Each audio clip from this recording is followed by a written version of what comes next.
Today let's talk about how to sell on Instagram.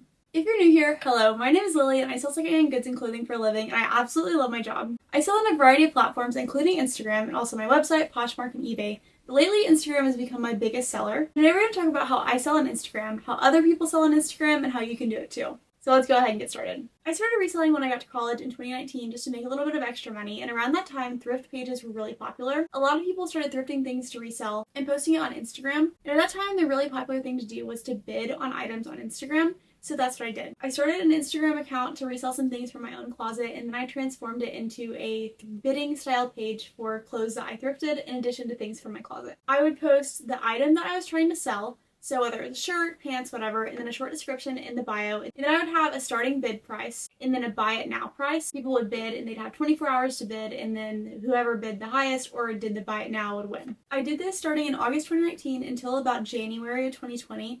And at that time, I started posting my things on Poshmark instead of on Instagram. I was doing great on Instagram, but I just had a lot of inventory that I couldn't really keep. I was living in a dorm room with someone else, so I really needed to find a way to be able to store this stuff some other way and to be able to sell it a little bit easier and quicker than I was on Instagram. Because you could really only post 1 or 2 things a day on Instagram. I couldn't be posting 10 things a day on Instagram to sell because it wasn't going to hit everyone.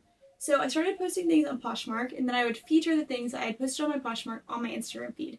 So I would still post the pictures of the items, but then I would just tell people to go to my Poshmark and then link in my bio and to buy it there. Around this time when I started doing this, I didn't have as much content to post because I wasn't posting everything from Poshmark onto my Instagram. So at the same time, I started posting some behind the scenes. Like I would post if I was going to the thrift store, what I was finding. I would post me packaging my orders, things like that. And then once I started getting comfortable doing that, I started incorporating things about my life too.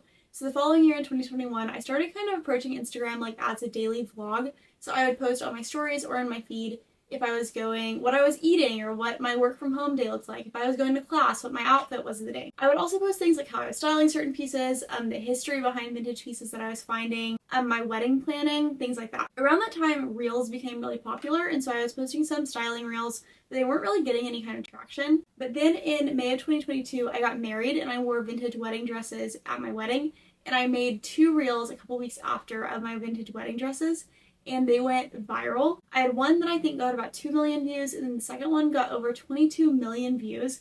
And at that time, I grew about 25,000 followers on Instagram just from those reels. So I just kept the momentum going, and I continued to post more and more about my business, but also about my personal life. And at that time too, I was off for the summer from school, so I still had 1 more year of school after that summer. All I was doing was interning during the day, so in the evenings and a lot of afternoons I had completely free to work on reselling. So I started a weekly consistent story sale. So at this point in time, I had made a certain day and time of the week every week that I had a story sale, and I've done it pretty much every week ever since. So I brought my selling back to Instagram in addition to still doing Poshmark and eBay, and was selling on Instagram pretty consistently. And then fast forward to this past November 2023, I started my website, and so I started also linking items from my website on my Instagram. So I sell in a bunch of different ways on Instagram, but my biggest selling point is my story sales.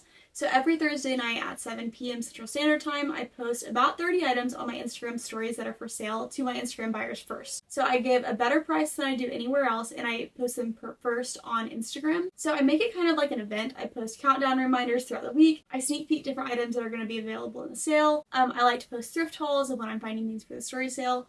And then at 7 p.m., people log on to Instagram to watch my stories to buy those items, and they're available for 24 hours after that. After that, I put them on sale so that people can buy them at a more affordable price. And then I put them in an available highlight on my Instagram profile for people to be able to purchase after the fact. I will go into all of that a little bit more in depth as I go throughout the video, but that's kind of like the overview highlight of how I have sold on Instagram, how I got to where I am today, and how I continue to sell on Instagram. So now let's talk about the different ways that you can sell and that I've seen other people selling on Instagram. First up is what I talked about earlier, is bidding in the feed. So this used to be very popular around 2019, 2020, but some people still do it and still do it very successfully. So basically they just post all of their items of the picture in their Instagram feed as a feed post, and they put a short description. So the size, the brand, measurements, any kind of styling advice, that kind of thing in the feed. And they'll have a bidding start price and a buy it now price. Typically the bidding lasts 24 hours, but you can kind of make your own rules if you decide to go this route. The way people enter their bid is they just comment down on the picture what their bid is. And then also some people include shipping in these prices, some people do additional shipping. That one's up to you too. I always did additional shipping just because I think that a lot of times people forget that you have to pay for the shipping on this. I also at that time did a lot of local pickups and deliveries, and so I had a lot of people who weren't paying for shipping, so it was just easier to not include shipping. So people will comment in the comments what their bid is. So the starting bid, say if you want to sell it for $25, the starting bid would be around $15. And then if like the highest you thought this item could sell for was $35, that would be the buy it now price, or the BIN price, a lot of people say. So if someone comments buy it now or bin, then they are agreeing to pay that full price, the biggest price that you posted, and they forgo the bidding platform. The bid ends right then and there. They get the item. Otherwise, people can bid for 24 hours, 48 hours, whatever deadline you set. And at the end of that, you message the person with the highest bid, they pay for it, and that's that. The next option that you could do, same with this bidding in your feed, is bidding on stories. I've seen some people who do story sales who, instead of having a set price for their item, they'll put a little box, like the question and answer box, and they'll let people bid anonymously in that Q&A box. A lot of people like to do this because it's easier on you and on the other person. It's not in your feed, it's not in people's faces all the time. It's a lot more low profile, low key, and you're not having to post about it all the time. But the con of this is a lot of people just aren't going to bid because it's anonymous, and so they don't want to lowball you or go way higher than the next bid, because it really just gets really confusing and people don't want to be in the middle of that or to be spending way more money or way less money than they thought they needed to. The next option is dropping whole collections in your stories or in your posts. I follow a lot of vintage pages who do it this way. So they'll have a themed collection, say it's a summer collection or a winter collection, a beach collection, whatever, and they'll have a set time that these drop. So say Thursdays at 7 p.m. like mine. And they'll post, say, 10 different photos of 10 different items that are available, but it has one set price. So instead of bidding, they'll just say this is $48, and then you'll either comment or DM them to claim it, and they can do that either in their stories or in their feed. This is a great way to make sure that people are seeing it, because it's going to be right there on their Instagram feed or on their Instagram stories. You're not having to advertise it that much. But the con is, whenever you're posting a lot of these items, say if you're posting 25 items that you want to sell every Thursday night, then not everyone is going to see every single post that you posted just based on how the Instagram algorithm works. The next option that I've seen is live selling. Some people do live sales on Instagram, just do a live video and they're showing items they're selling as they're going. This was really popular during the pandemic in 2020. It's become a little bit less popular, A, with Whatnot and Poshmark shows, because why would you do it on Instagram if you can already do it on a different platform? And B, because people don't have as much time on their hands to be sitting there at the same time that you are. But if you did this, you would just show the item, either try it on or just hold it up, give a price, people comment to purchase it, and then you'll DM them after the fact to accept their payment. And it's a pretty quick turnaround, but typically you're selling it for a lower price because people don't have time to think about it. They just have to buy it right then and there. The next option is linking your items from an external site. So if you want to post your items on Poshmark, eBay, Mercari, on your website, whatever that looks like, you can refer people from your Instagram to that external site. Now anyone can link things in their stories on Instagram. Used to, you had to have a set number of followers to be able to link things, but now anyone can. So if you have items that you want to sell on your Poshmark, Mercari, eBay, but you want to refer your Instagram followers to those sites to purchase them, a great way to do that is by putting it in your Instagram stories. So you can post those items in your Instagram stories and then put a link that people can click on. It'll take them to that external site to be able to purchase it. If you have a Shopify site, you can actually link the exact item and allow people to purchase it through Instagram from Shopify. And if you set that up on your Shopify site, then Instagram and Shopify have seamless integration, so it just does the rest of the work for you. So you'll get all the notifications on your Shopify site, but they'll buy it through Instagram. Instagram is also a great way just to advertise your items, even if you don't want to sell them directly on Instagram. So if you want to post reels or posts or stories about the items that you're selling on Poshmark, eBay, Mercari, whatever it is, Instagram is a great place to do that. Social media is absolutely free marketing, so if you enjoy the social media and marketing side of the business, there's no reason not to be utilizing it. Next up, let's talk about different ways to pay. I personally accept payments through Venmo, PayPal, or Cash App, and when people claim an item and say they want it, I send them my username of whichever payment platform they prefer. So if someone claims an item, they say that I want this, then I say, great, would you like to pay Venmo, PayPal, or Cash App? They tell me which one it is, and then I give them the username to whichever platform they're using. So if it's Venmo, then I send them my Venmo username, and they pay me through Venmo, and then I ask them their address, and that's our transaction process. A lot of people will accept a lot of different kinds of payment. For instance, you could do Venmo, PayPal, Cash App, Zelle. I'm sure there are more ways that you can accept payments. Other ways are if you have some sort of service that you can accept invoices or send invoices, then you can do it that way. So if you have a Shopify site, then you can create an order and send them an invoice to pay it on your Shopify site. There now is an option to do Instagram or Facebook Pay through Instagram DMs. So if someone wants to pay you, they can put in their card information directly into Instagram and then send it to you that way. But it is very new and not very many people are using it yet. And so I think that it could be pretty difficult to convince people to do that. Most people have some sort of payment platform, whether that's Venmo, PayPal, or Cash App, they prefer and they already use. So if you can use a platform they're already on to pay, it seems a bit easier for me, so they're not having to add in their credit card information or anything else. A pro of selling on Instagram is that there are no fees. You're not having to pay Poshmark your 20%, eBay your 10%, whatever. But you do need to make sure that you're keeping records and paying taxes on these things, because that can really bite you in the butt at the end of the year if you aren't keeping track. You can create a business account for any of those platforms. So if you have PayPal, Venmo, Cash App, whatever, and you're making transactions, you can make a business account to cover yourself, or you can keep a personal account and you can keep track of it yourself. That is something to know. If you have a personal account, they're not going to send you a typical tax form or itemized receipt at the end of the year, so you're going to have to keep track of that by yourself. Next up, let's talk about ways to ship. Personally, I ship through Pirate Ship. Pirate Ship is a free site that I use online. I have an account, and then you can just make any kind of shipping label through Pirate Ship and pay Pirate Ship to generate the label. They do USPS, UPS, FedEx, and different international shipping options. And typically they're going to have the best rates for being able to ship. It's so much cheaper than going to the post office and purchasing a label. When I first started, I didn't know there were all these different options. So I would literally just take my items to the post office, give them the address, and they would buy a label for me, and it would typically cost double what I'm paying now. So I definitely recommend using Pirate Ship. It doesn't cost anything, but they just have good deals with UPS and USPS, and so they can give you a better rate. There are also other websites that you can use like Shippo, ShipStation, and I'm sure there are more, but Pirate Ship has worked great for me and I love using it. They're super user-friendly and it's super easy to use it on your taxes at the end of the year because you can generate a report for the whole year or certain quarters. And the shipping is honestly so much cheaper than shipping it any other way. Next, let's talk about pricing your items. Personally, I choose to price cheaper on Instagram than I do on any other platform. I do this because I feel like my followers are invested in my business and my life as opposed to the certain item that I'm selling. The people who follow me on Instagram are following me as a person and me as a business as opposed to my specific items, whereas on Poshmark, people are just buying the item that you're selling. They're not buying into you. So on Instagram, I really want to give them a better price because they're allowing me to do this. Also, because there are no fees, I'm able to give them a lower price. I'm not giving that 10 or 20%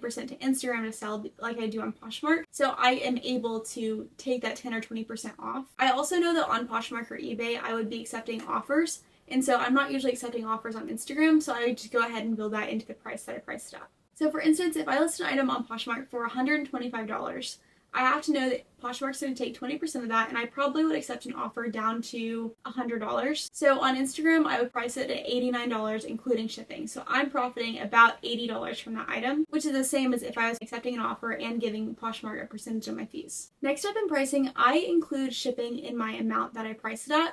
You don't have to. Everyone does it differently. I find that it's easiest for me and for my shoppers just to keep track of the price if I include shipping in the price that I'm posting it for US shipping. If I do international sales, then I have to charge an additional rate depending on where they live. But for US shipping, I just estimate what my shipping cost is going to be and I include that in the price. Shipping is typically going to be between $5 and $10. It can be more if you have a heavy pair of shoes or a coat, or less if it's super, super light. But typically I would say between $6 and $10 what your shipping is going to cost. So I just estimate that to be about $7 per item, and I include that in the price that I'm pricing things out on Instagram. I also do a discount for bundles. So on Poshmark, as you probably know, there's an option to give a bundle discount automatically when people buy 2 or more items. So I want to offer that same deal. As I talked about in my last video, I'm not in the business of housing clothes, so the quicker I can move things out, the better. So if people are wanting to purchase more than one item, that's better for me and better for them, so I want to give them a deal for that. I offer $5 off my total for every bundle deal. So if you're buying 2 items and the total is $100, then it's only $95 if you buy those 2 items. Also with shipping, I'm only buying 1 label instead of 2. So even though the order is going to be heavier, it's not going to be double what it was initially. So I'm saving a little bit on shipping and I'm saving them a little bit on their order too. Next on pricing, I offer a sale the second day on things that have not sold. So I post things on Thursdays at 7 p.m. On Friday, sometime in the afternoon between 12 and 5, I post that everything is $5 or $10 off depending on how much stuff I want to move. So for instance, if something is marked at $25 on Thursday evening,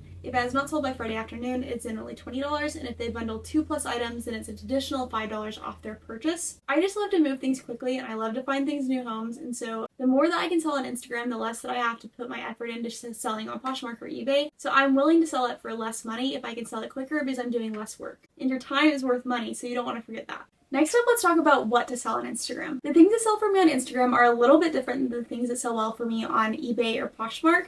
So I keep a curated collection of things for Instagram from my thrift hauls. But what sells best for you is going to depend on your audience and your shoppers. For me, trendier styles and brands do really well for me. I have an audience that really likes colorful and fun clothing, so anything like that's going to do great for me. Also, loungewear does really well for me. I have a lot of people who work from home or who are young moms or in college, so any kind of like sweatsuits or comfy sweatshirts does great. I also sell a lot of vintage. People really like funky, fun vintage items, so that does great for me on Instagram, whereas it takes a little bit longer for that to sell for me on Poshmark and eBay. I also focus on style over brand when it comes to my Instagram sales. For Poshmark and eBay, I'll pick up things that are great brands or that are popular brands that maybe aren't the cutest styles because I know that it has a following. I also pick up a lot more mature brands and styles for Poshmark and eBay, but on Instagram, I really focus on popular, trendy styles. So any kind of dupes for good brands, like if I find a dress or a set that's a dupe for Free People or a designer brand, then I'm likely to grab that. I also grab a lot more boutique items, so if it's a new tags boutique dress, it may not do well for me on Poshmark because there's not much SEO or search engine optimization.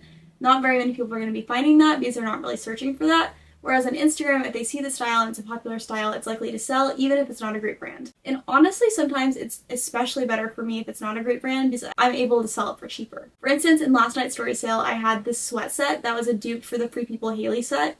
The Free People set, I want to say, is like $168 new and it's still on their website.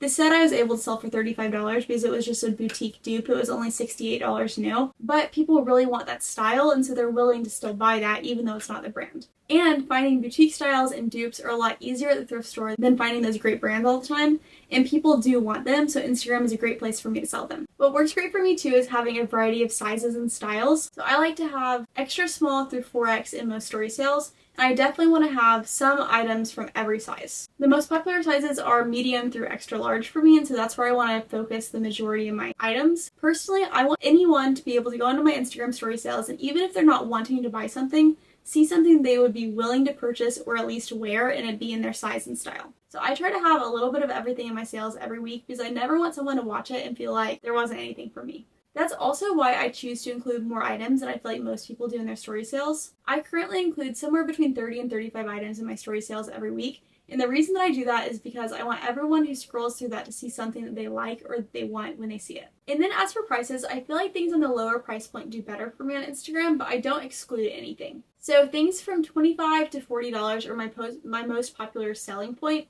Around that $30 point is really my sweet spot. So sweaters, sweatshirts, t-shirts, and tops that do anywhere between $28 and $32, that's what I sell the most of. Recently, I have been incorporating some more higher priced items. So if it's a great, really popular and good style brand and style, then I will go ahead and put that in, even if it is $75 to $125. But it just doesn't sell quite as well for me as that lower price point. You have to think that on Poshmark and eBay, people are purchasing things while they're searching for that specific item. So someone's going to search Free People Haley set on Poshmark, pick the one that's the best price and the best style of all the ones that are listed, and they're going to buy that item because they're looking for it. Whereas on Instagram, for the most part, people are only scrolling through because you're posting about it.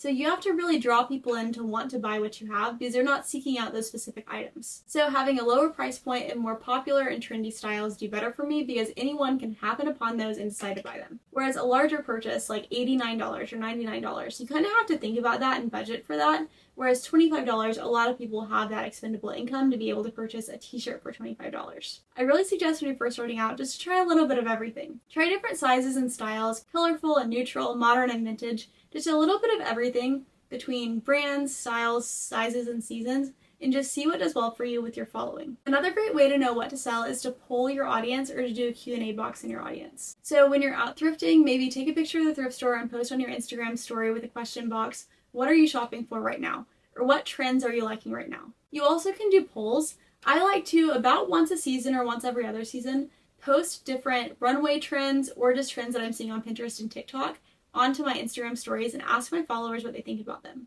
So for instance, last season when ballet flats were really becoming popular, I posted a few different pictures of ballet flats and did a poll on each of them asking, what do you think about ballet flats like this? That way I can kind of know how my following is feeling about that style and if it's worth me picking them out to put on Instagram versus Poshmark. I also like to do this when Vogue and different magazines come out with their trend reports for the season. So a lot of times those different magazines and influencers will do the same. Say these are the things that are going to be trending for spring of 2024. I like to go there, screenshot the pictures that they're using, use those on my Instagram stories, and ask people what they're thinking about them. You also can look at your demographics. So in your Instagram settings, you're able to go through and look at your insights from your followers. So you can see what gender, what age group, and where they live. For me, I sell mainly to people from college age up until their mid-30s. I do sell some to people who are older, some to people who are younger, but that's really my main group is from 18 to 35. So I really like to look for those younger and more casual styles you can wear at home, working from home, going to college, or being a young mom. But I do pick up a little bit of everything because I do have a wider variety than that. I don't really have any male followers, so I don't usually post male items. But if I find something that I would think that someone would want to buy for their partner or for their child, then I will pick that up too. But looking at your demographics is a great way to know what age group and what gender people are who are following you and where to start. Speaking of your following, let's talk about how to grow a following on Instagram. Of course, if people are going to be shopping from you, there have to be people who are following you who want to shop. There are so many different ways to approach Instagram and how you advertise your items and advertise yourself. First, you kind of need to determine what your brand is going to be. Are you going to be a person who is a reseller who sells items and you post things about your personal life, about reselling, and about the items that you're selling, and then you happen to be selling to your followers? Or do you want to be a business that's advertising the specific items that you're selling, not showing as much of your personal life or behind the scenes, but more about the items themselves? There's not a right or wrong answer. I do think that right now what people are following is more so the personality side, but there are so many businesses who are so successful who don't even show the face behind the business, and so there's not really a right or wrong answer, it's just in how you do it. A great thing to do whenever you're first starting out is follow people and brands that really inspire you. I love to follow influencers and brands and businesses of all different kinds and styles so that I can get different inspiration for when I'm posting my own things and dreaming up what I want to be doing. I follow everything from illustrators to fashion influencers to big clothing brands to small businesses, people from all over the world and all different styles, and I really take inspiration from all of them. I also like following people on different platforms, so Pinterest, TikTok, YouTube, and just seeing how they advertise their items on different platforms, because a lot of times different platforms are going to take inspiration from different platforms, so eventually it's all going to come around. Something else you have to be thinking about is who do you want to follow you? Are you looking to create an environment for other resellers to follow you or for other shoppers? And you can do both. Whenever I first started out, I really just had shoppers that knew me in real life, so a lot of friends and family members who knew who I was, who lived locally, and who were buying items from me. Then whenever I transitioned over to Poshmark, I started following a lot of other resellers, so my content started becoming reseller-centric. So I posted a lot about what was selling for me, what kind of items I was buying, that kind of thing, and a lot of resellers started following me. And then whenever my wedding dress reels went really viral on purpose and kind of on accident, I started getting a lot of followers who did not know me in real life, but also were not resellers and were just interested in thrifted fashion and then happened to start shopping from me. And I think that was the perfect sweet spot that I needed for the people who shop from me now. If you're posting reseller content like I am here on YouTube, then you're most likely going to get followers who are resellers. The purpose of my YouTube channel here is to share my information with other resellers and to be able to chat about working from home, thrifting, selling. But if I was doing that on Instagram, then most likely they would not be shopping from me as well because they already are doing this as a business just like I am. So what kind of content you are posting is going to determine what kind of people are following you. If you're posting reselling content, you're going to get more resellers following you. If you're posting more thrifting content, then you're going to get more thrifters following you. If you're posting more fashion content, you're going to get more fashion girls following you. So it really just depends on what you want. Honestly, I think that a little bit of everything is a great place to be in. And I like to post content for a variety of kinds of people. I love to post thrift hauls, which resellers and non-resellers like to follow. So I love to post while I'm in the store. I just take a few pictures or videos of things that I'm finding and make that into a big reel montage onto Instagram. And a little bit of everyone likes those videos for me. I also like to do styling videos. So I show how I would style different trends or how I would style different pieces that I'm finding at the thrift store or that are going to be in my story sales. I also like to do what I would wear for different occasions. So what would I wear for Thanksgiving or for Christmas or for Valentine's Day? I also like to do day in the life videos. So day in the life of a work from home reseller, day in the life of someone who thrifts for a living, things like that, and then I like to post those on my Instagram so that people can find me and see what I'm doing in my day-to-day life. Everyone on Instagram likes a little bit of different kinds of content. Some people get burnt out by different things, or some people are going to discover you based on the kind of content you're creating that's like a different creator that they like. So I like to have a little bit of everything out there. Some things are going to perform much better than others, but I don't let just what performs well be what I post about, because just as important as it is to grow a following, it's also important to keep a following. So I also want to keep posting about the things that my consistent followers enjoy me posting about. For instance, I post videos about my style bundle reveals, and those end up being pretty long because I can't really cut it shorter than a minute and a half. So those don't really perform very well because they don't get pushed out to people who don't follow me. However, the people who already follow me love those videos and always tell me those are their favorites. So I want to keep posting them because it makes them happy and makes them engaged in my posts. So you have to have a balance of a little bit of everything when you're posting things on Instagram. I also suggest posting things in your stories. I love to use my stories kind of like a daily vlog or daily updates. So throughout the day, I like to post things about like, what am I wearing today? What am I doing today? Am I working from home, going to the thrift store, shipping, etc. I like to show pictures of my package after I'm shipping them. I also include postcards or vintage pictures in each of my orders, so I love to showcase those every once in a while to remind people that I do that. I like to post when I'm running to my antique store, what I'm putting in. Sometimes if I go out on a date or I go out to eat, I like to post a picture of what our food was or where we went, and just kind of incorporate a little bit of my daily life and my personal life into my business, because personally I think that people follow me for me, not just me for my business. I remember really early on when I first started selling in 2019, I had maybe 500 followers, maybe. And I remember one of my friends asking me how my little business was going, or it wasn't even a business at the time, it was barely even a hobby, but asking me how it was going.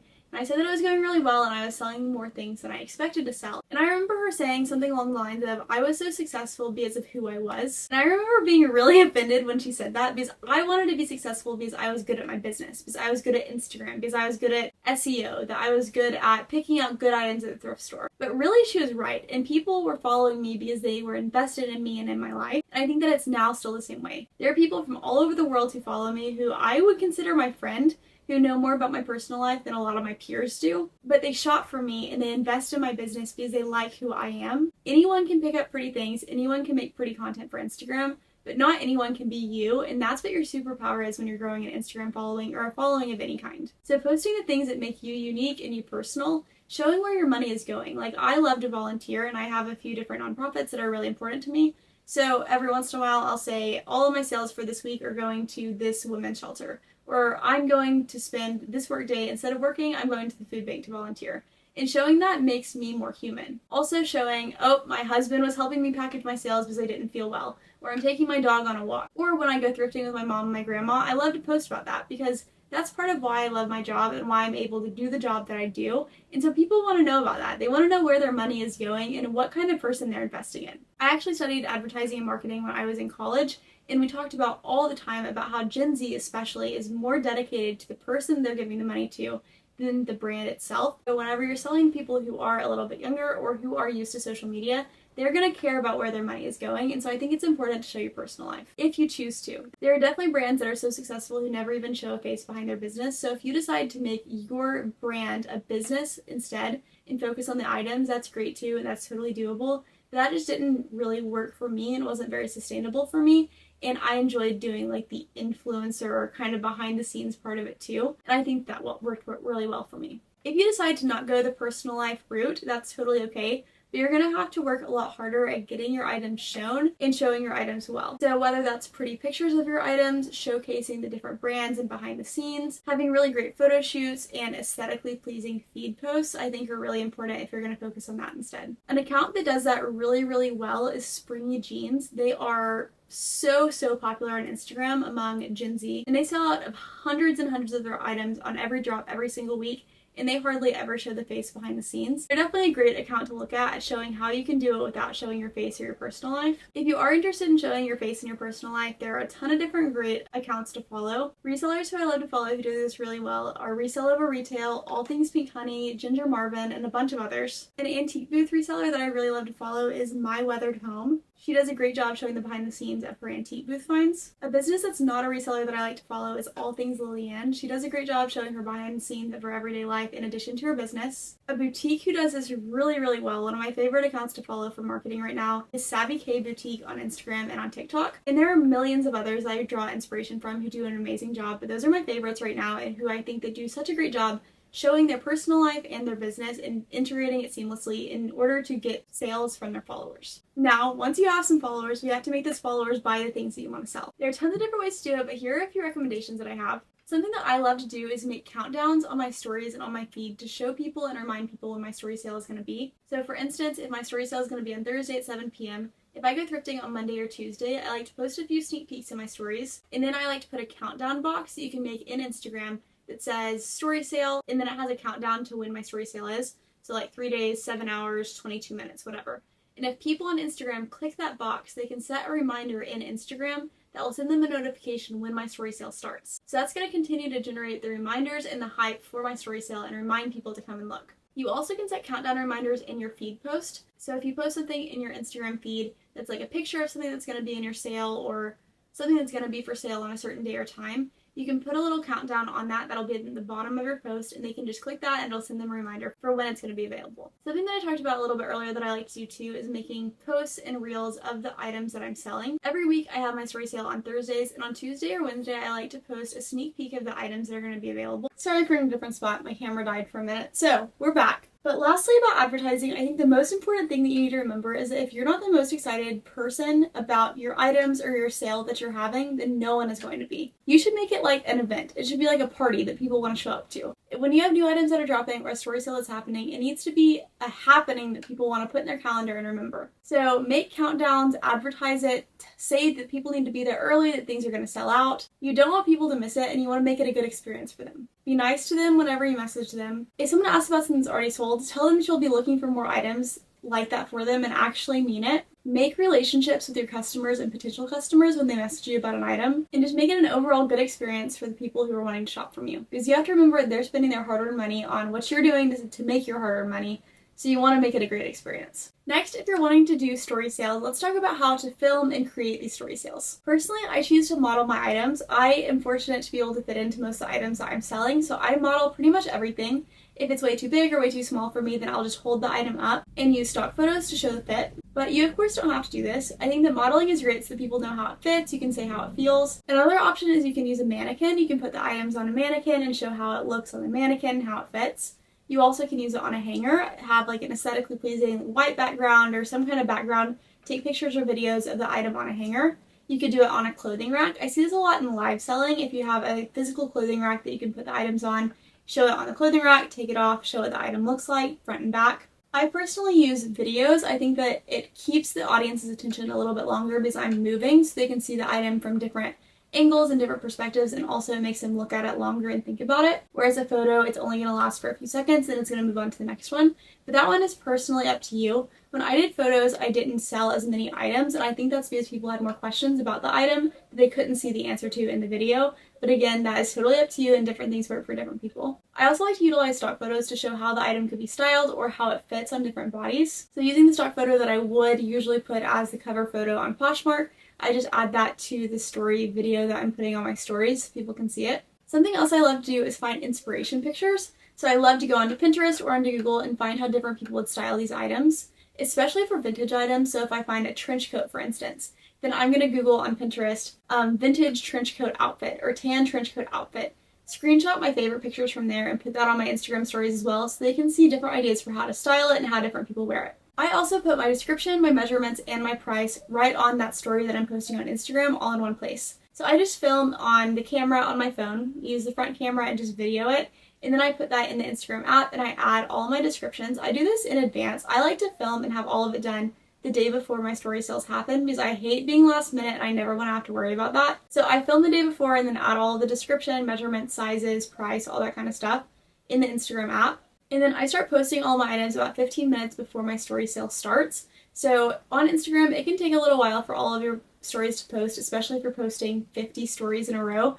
So I like to go ahead and start that about 15 minutes before it starts so that whenever people log on, there are already items available for them to start shopping. There are also a lot of different ways that you can do this. Some people talk in their videos while they're showing the items. They tell about the color, the fit, the feel, different ways to style it, and that's great too. You also can link music onto your Instagram stories, so if you want to put music in the background, that's great too. Really, the personalization is up to you, and after you try it out a few times, you're going to figure out what works best for you and what you like most. And now let's talk about after the fact. After you've posted your first story sale, what are we doing? So like I said, I post all of these about 15 minutes before my sale starts, and they post up until 7 o'clock. Some people start deleting their items as they sell. They don't want people to be seeing items that they're not able to purchase. I personally leave the items up that have sold because I want to know if other people are interested in them or if it was just a fluke that they sold. I want to know how much interest there is in every item. I also would hate for someone to log on to my sale on the second day and see only 10 items and they'd be my 10 least favorable items, the 10 items that didn't sell. I don't want that to be what people see as my story sale. So I want people to be able to see all of the good stuff, and then if they're interested and it has sold, I still have that conversation with them. I can say, I'm looking for more items like it. Is there anything else that I can be looking for you? And I also can say, when I find another item like it, I'll let you know first. Or if this falls through, I'll let you know. Whereas if I would have just deleted that story and people don't see it, then that conversation is over. But again, this works differently for everyone. That's just what works best for me. And you, of course, can do whatever works best for you.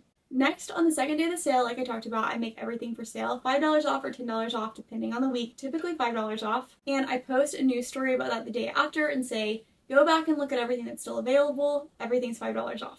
I also create an available highlight on my profile. So on Instagram, you can highlight different stories that you want to keep available for forever. Stories on Instagram delete after 24 hours, but I want to keep it available for after that if my items didn't sell.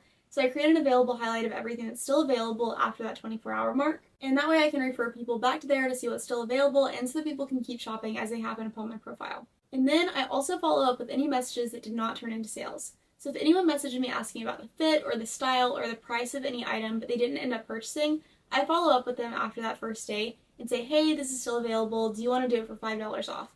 Or are you still interested? And a lot of times that does end up yielding sales.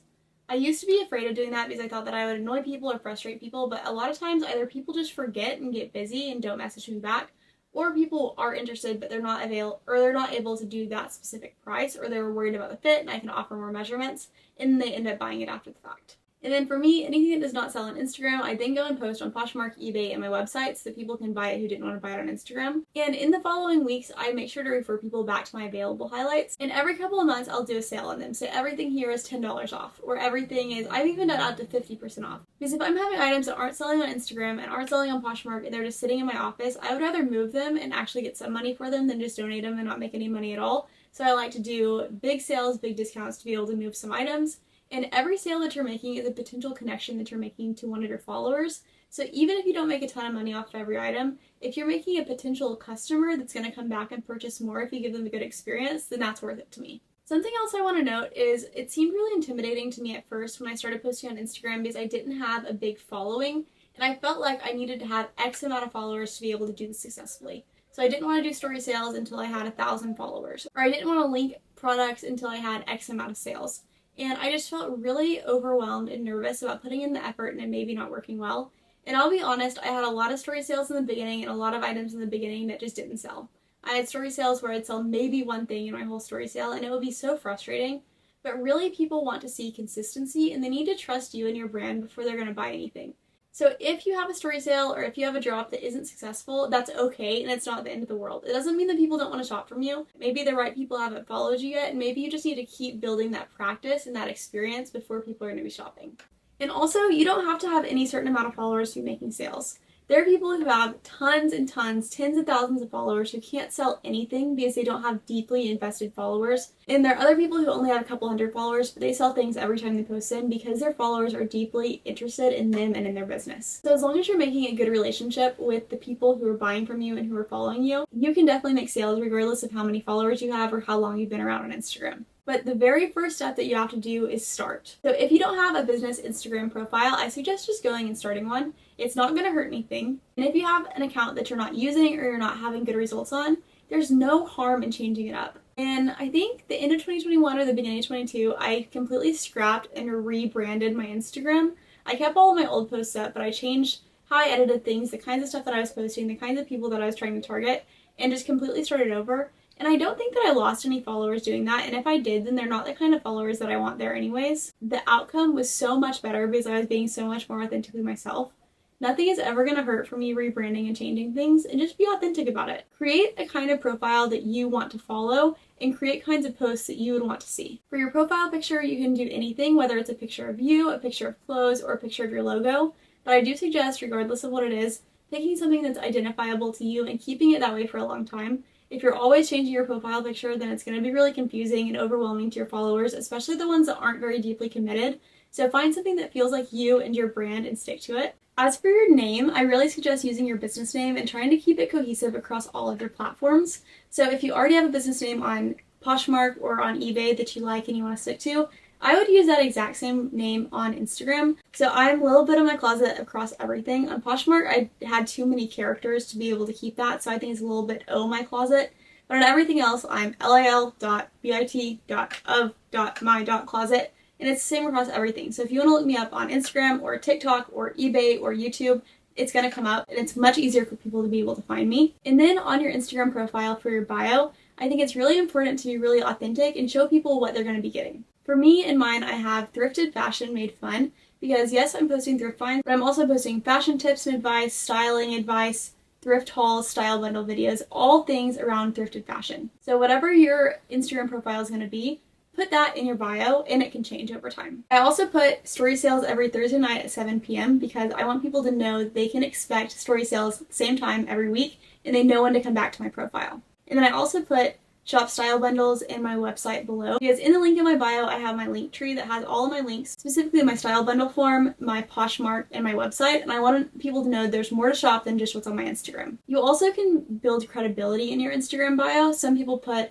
X amount of sales, or sold to all 50 states, or been selling for 5 years, or whatever that looks like. You can put that in your bio too, so that people know that you're legitimate and that they can purchase from you. I used to have that, but I decided I wanted to make it more personal. I also included my name in my bio in addition to just my business name, because if people are seeing my face every day, then I want them to know what my name is and who I am as a person beyond just my business. This is really just a brief overview. There's so much more that I can say about Instagram and social media marketing. So if you have any comments or questions, please let me know down below, and I would love to get back with you and help you on your individual Instagram. And if you're not following me already on Instagram, my Instagram is a little bit of my closet. I'll link it down below in the description. I share a lot more over there about my day-to-day life and about my non-reselling life, so make sure to follow me. And I also have items available all the time on Instagram. But thank you so much for watching this video, and I'm so glad that you were here. If you like this reselling content, please subscribe down below. I post new videos like this every Friday afternoon. Thank you so much for being here, and thank you for being a part of a little bit of my closet.